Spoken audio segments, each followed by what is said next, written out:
오늘 우리에게 주시는 하나님의 말씀 요한복음 21장 15절로 18절 말씀 신약 185페이지입니다.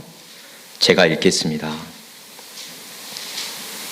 그들이 조반 먹은 후에 예수께서 시몬 베드로에게 이르시되 요한의 아들 시몬아 내가 이 사람들보다 나를 더 사랑하느냐 하시니 이르되 주님 그러하나이다. 내가 주님을 사랑하는 줄 주님께서 아시나이다. 이르시되 내 어린 양을 먹이라 하시고 또 두 번째 이르시되 요한의 아들 시몬아 내가 나를 사랑하느냐 하시니 이르되 주님 그러하나이다. 내가 주님을 사랑하는 줄 주님께서 아시나이다. 이르시되 내 양을 치라 하시고 세 번째 이르시되 요한의 아들 시몬아 네가 나를 사랑하느냐 하시니 주께서 세 번째 네가 나를 사랑하느냐 하심으로 베드로가 근심하여 이르되 주님 모든 것을 아시오매 내가 주님을 사랑하는 줄을 주님께서 아시나이다. 예수께서 이르시되 내 양을 먹이라. 내가 진실로 진실로 네게 이르노니 네가 젊어서는 스스로 띠띠고 원하는 곳으로 다녔거니와 늙어서는 네 팔을 벌리리니 남이 네게 띠우고 원하지 아니하는 곳으로 데려가리라. 아멘. 우리 또 서로 인사 나눕니다. 보고 싶었습니다. 사랑합니다. 우리는 한 가족입니다. 아멘. 감사합니다. 지난주 남성교회 어르신들과 나들이를 갔다가 점심때 하순에서 점심을 먹었는데 한 식당에 들렀을 때 식사 후에 차를 마시다가 거기 돌 바위에 새겨져 있는 잔잔하게 감동을 주는 시 한 편을 만났습니다. 설교 전에 여러분과 잠시 감상하고 싶습니다. 방문객 정현종. 사람이 온다는 건 실은 어마어마한 일이다. 그는 그의 과거와 현재와 그리고 그의 미래와 함께 오기 때문이다. 한 사람의 일생이 오기 때문이다. 부서지기 쉬운, 그래서 부서지기도 했을 마음이 오는 것이다. 그 갈피를 아마 바람은 더듬어 볼 수 있을 마음, 내 마음이 그런 바람을 흉내낸다면 필경, 환대가 될 것이다. 참 아름다운 시인 것 같습니다. 예수님의 공생애는 3년 동안이라고 알려져 있습니다. 3년 동안 제자들과 함께 하시며 그들을 동역자로 세워주셨습니다. 그 3년의 기간이 짧다면 짧을 수 있지만 최소한 예수님이 어떤 분이신지 배울 수 있는 기간이었습니다. 제자들은 많은 기적을 목격했습니다. 전에 들은 것이 아니라 직접 눈으로 보고 체험을 했습니다. 그런데 예수님이 잡히시자 그들은 모두 흩어집니다. 주께서 십자가를 지실 때도 두려워서 숨고 실망하고 낙심하여 제 갈 길로 갔습니다. 한낮의 꿈처럼 이룰 수 없는 꿈이었나 보다 라면서 돌아섰던 것입니다. 지난주 부활절에도 나누었듯이 부활의 새벽에 무덤에 찾아온 이들도 여인들 뿐이었습니다. 예수님은 부활하신 후 40일 동안 제자를 비롯한 많은 이들에게 만나 주셨는데 본문은 베드로에게 찾아오신 때입니다. 여러분, 베드로가 어떤 인물입니까?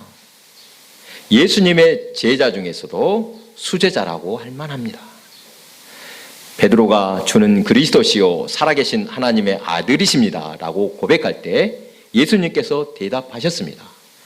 마태복음 16장 17절부터 19절입니다.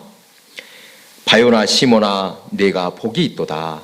이를 네게 알게 한 이는 혈육이 아니요 하늘에 계신 내 아버지시니라. 또 내가 네게 이르노니 너는 베드로라. 내가 이 반석 위에 내 교회를 세우리니 음부의 권세가 이기지 못하리라. 내가 천국 열쇠를 네게 주리니 네가 땅에서 무엇이든지 매면 하늘에서도 매일 것이요 내가 땅에서 무엇이든지 풀면 하늘에서도 풀리리라. 주님께서 베드로를 얼마나 귀하게 여기시는지 알 수 있습니다. 그런 베드로인데 다른 제자들은 몰라도 베드로만큼은 끝까지 주님 곁을 지키며 함께 있을 줄 알았는데 3번씩이나 비겁하게 예수님을 부인했습니다. 그냥 모른다고 했다가 맹세하여 부인하고 또 마지막에는 저주하여 맹세하며 예수님을 부인했습니다. 주님은 그렇게 베드로가 부인할 것을 미리 아셨나 봅니다. 이에 베드로가 예수의 말씀에 다굴기 전에 네가 3번 나를 부인하리라 하심이 생각나서 밖에 나가서 심히 통곡하니라. 얼마나 안타까운 순간입니까? 베드로에 대해서 잠깐 살펴보겠습니다. 성지순례 다녀오신 분들은 가버나움에 있는 베드로의 집을 방문하셨을 것입니다. 다녀오셨지요? 예. 저는 지도와 사진으로만 봤습니다만 베드로의 집은 가버나움 회당에서 가까운 곳에 있습니다. 유대인의 마을에서 회당 가까이의 집, 대체로 유력자들이 산다고 합니다. 아무나 회당 가까이에서 사는 것이 아니라 나름대로 힘 있는 사람들이 사는 집입니다. 베드로의 집을 볼 때 가난하고 무식한 사람으로 취급할 수 없다는 것입니다. 그리고 또 한 가지, 그는 배를 소유하고 있었습니다. 배를 가진 선주입니다. 지금도 어촌에서는 어선을 부리는 선주들은 그런대로 부자로 여기는데 당시에도 마찬가지였습니다. 다른 제자들은 어떤지 몰라도 베드로만큼은 옛날에 하던 일을 해도 아쉬울 것이 없는 사람이었다는 것입니다. 베드로를 살펴보면서 한 가지 사실을 알게 되었습니다. 베드로는 잃을 것이 없는 사람인 줄 알았는데 그렇지 않습니다. 사람들은 흔히 잃을 게 없어야 도전적으로 모험하기 쉽다고 말합니다. 많이 가진 자는 지키기에 급급한데 없는 자는 더 나빠질 것도 없다라며 홀가분하게 나서는 경우를 봅니다. 지금 여러분은 어느 쪽입니까? 지킬 게 많습니까?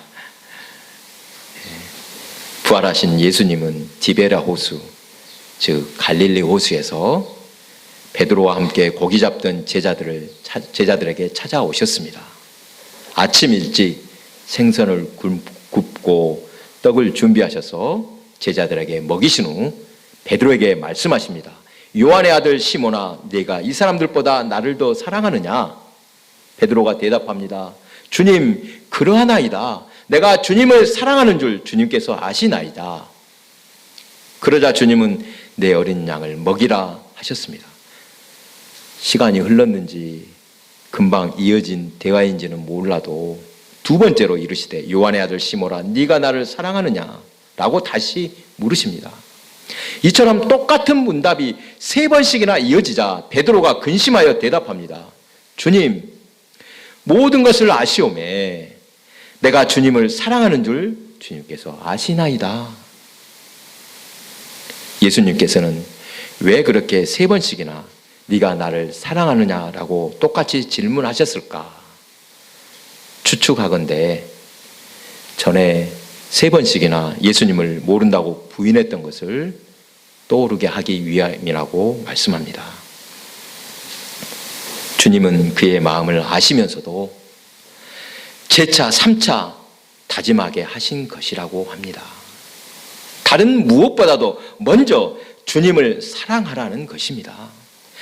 여러분, 주님을 사랑하는 것 정말 중요합니다.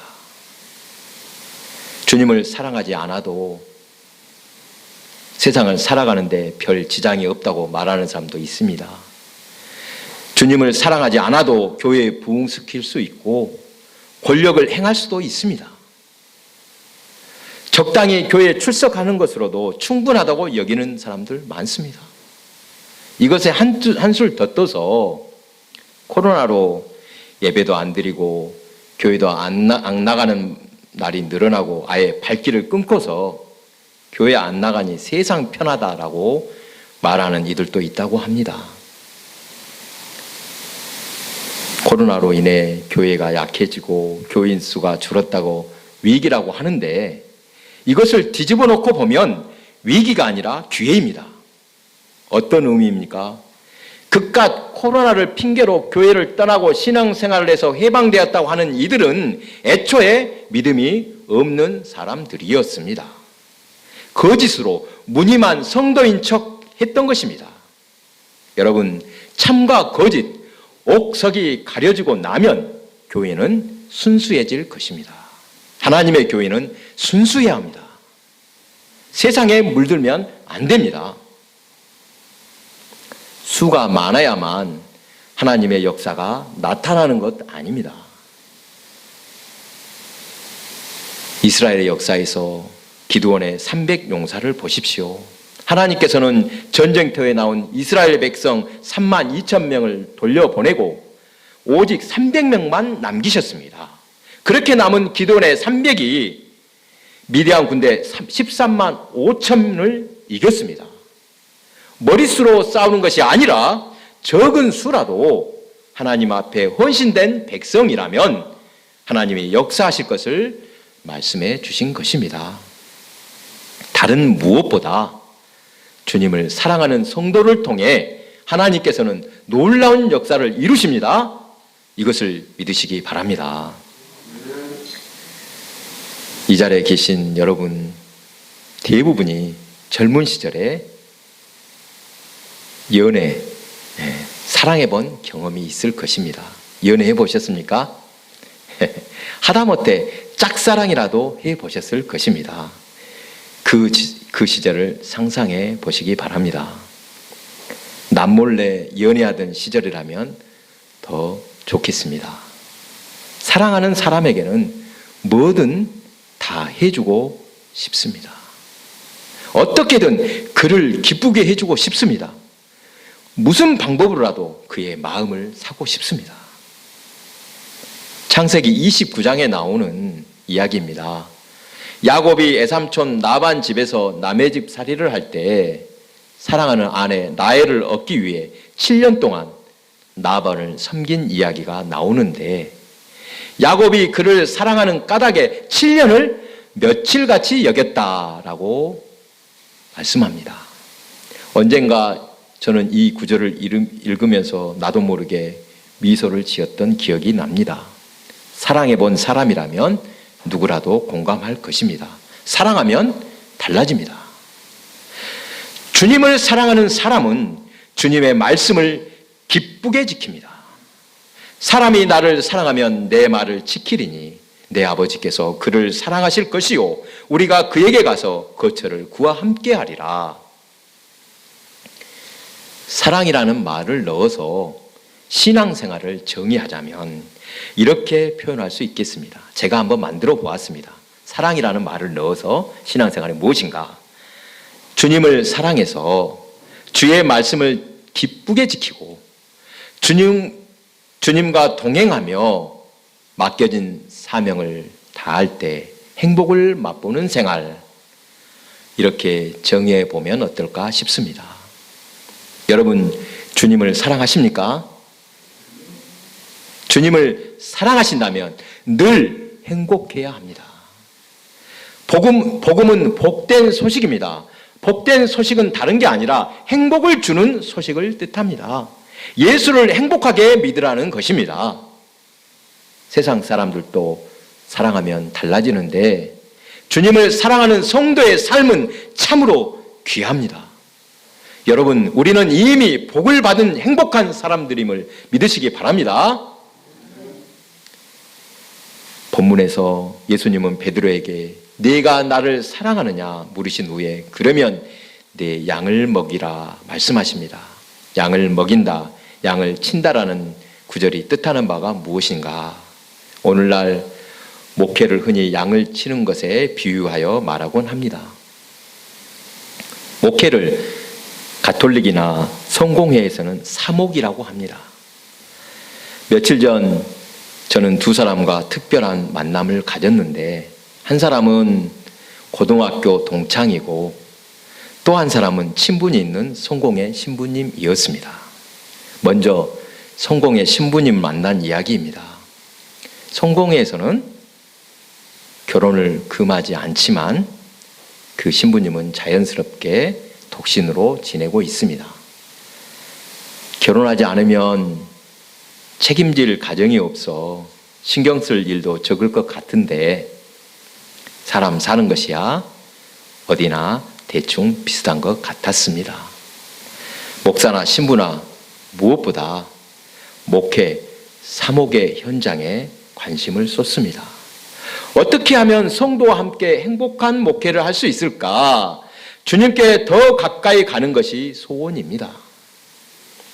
껍데기가 아니라 알맹이가 신실한 사람이 되고 싶은 것입니다. 이런 이야기 비슷하게 공감하면서 참 유익한 대화의 시간을 가졌습니다. 다음으로 고등학교 친구를 만난 이야기입니다. 수요 예배 끝나고 교회 마당에 주차되어 있던 고급 스포츠카 보신 분 있을 것입니다. 기억납니까? 네. 대기업에서 현장 소장으로 있는 친구가 방문했습니다. 여러분, 대기업 건설회사 현장 소장, 소위 끝발이 있습니다. 임원급 대우를 받고 있습니다. 20년 넘게 근무했으니 연봉도 많습니다. 맞벌이하는 그의 부인의 연봉을 합치니 입이 떡 벌어질 정도였습니다. 시골 교회 목사의 생활은 어떤지 이런저런 이야기를 들려주었더니 자신의 삶과 너무도 다르게 느껴졌는지 무슨 영화에나 나올 이야기처럼 들린다고 말을 합니다. 밤늦게까지 이야기 나누다 스포츠카를 타고 제가 한번 태워져 하겠습니다. 이 뚜껑이 탁 열어지는 차입니다. 읍내에서 나와 바로 집으로 안 오고 큰 길 한번 달려보자고 쌩 한번 달리고 돌아왔습니다. 여러분, 두 사람을 만난 제 소감이 어떨 것 같습니까? 사실 두 만남 모두 기분 좋은 만남이었습니다. 모두 다 서로를 배려해 주었기 때문입니다. 앞에서 들려지는 시에서처럼 찾아오는 이들을 환대하는 것이야말로 인생의 기쁨이자 가치를 아는 것이라고 하겠습니다. 여러분, 어떤 인생이라도 다 의미가 있습니다. 열심히 일해서 평소에 하고 싶었던 것 해보는 것, 멋진 인생입니다. 법과 양심에 어긋나지 않게 열심히 노력하여 자신의 꿈을 이루는 것, 마땅히 아름답다고 인정해 줄만 합니다. 어느 쪽이나 좋습니다. 신부님이나 목사님은 종교적 신념으로 하늘의 상급을 믿고 살아갑니다. 그렇다고 세상 사람들에게도 똑같이 그것을 강요할 수는 없습니다. 우리는 믿는 사람으로서 주님을 사랑하는 성도이니 성도답게 살아보자고 권면할 뿐입니다. 성도답게 살자고 하면 부담스럽게 생각할 사람이 있을지 모르겠습니다. 억지로 할 수는 없습니다. 성도에게 하나님의 은혜가 없다면 무슨 힘으로 세상을 이길 수 있겠습니까? 은혜를 주시니까, 성령의 인도하심이 있으니까 어떤 환경 가운데서도 기쁘게 살 수 있는 것입니다. 끝으로 본문 18절 말씀입니다. 이 구절은 흘려들을 말씀이 아닙니다. 베드로의 마음을 무겁게 했을 것입니다. 내가 젊어서는 스스로 뛰고 원하는 곳으로 다녔거니와 늙어서는 내 팔을 벌리리니 남이 내게 띠띠우고 원하지 아니하는 곳으로 데려가리라. 자세히 보면 베드로의 순교를 말씀하고 있습니다. 실제로 베드로는 주님이 말씀하신 대로 십자가에 거꾸로 매달려 순교했다고 전해집니다. 순교는 가장 고귀한 종교 언어로서 성도의 마음을 숙연하게 만듭니다. 그런데 한편으로는 여러분, 순교가 아름답습니까? 거룩합니까? 나는 제발 빼주십시오. 나는 못한입니다. 라는 생각이 들지는 않습니까? 거룩한 줄 알지만 나는 못하겠다는 말이 솔직한 모습일 것입니다. 아무나 순교할 수 없습니다. 준비도 없이 갑자기 순교하는 사람도 없습니다. 나도 못할 일을 남에게 대신하라고 말할 수도 없습니다. 하지만 순교적인 삶의 자세를 갖자고 권면하고 싶습니다. 뭐라고요? 순교는 아니더라도 그러한 자세라도 갖자는 것입니다. 우리는 주님의 거룩한 성도요, 주님의 제자이기 때문입니다. 여러분, 이렇게 한번 해보시기 바랍니다. 이것도 순교의 훈련, 선교적인 자세일 것입니다. 잘 들어보십시오. 어떤 방법으로든 이기기만 하면 된다는 것을 돌이켜 내 이익보다 하나님의 공의를 먼저 생각하겠다라는 자세, 박해당하고 불이익을 당하더라도 주님이 함께 하신 곳이라면 늘 행복하다라는 고백, 기껏 돈 몇 푼에 양심을 팔아먹는 일 하지 않겠다라는 다짐, 이외에도 더 많겠습니다만 이러한 모든 것이 다 순교의 훈련이라 할 수 있겠습니다. 목숨을 내놔야만 되는 것이 아니라는 뜻입니다. 그러나 방금 말한 것들은 작게 보이지만 실은 우리의 결단을 요구하는 것들이기도 합니다. 사랑하는 교회 여러분, 주님이 우리에게 물으십니다. 네가 나를 사랑하느냐? 여러분이 진실로 주님을 사랑하시면 주님은 사랑의 능력으로 우리에게 역사해 주실 것을 믿으시기 바랍니다. 사랑은 능력이요, 사랑은 축복입니다. 주님을 사랑하면 우리의 삶은 기쁨과 은혜로 가득 차 어느 곳에서나 천국을 맛보게 될 것을 믿으시기 바랍니다.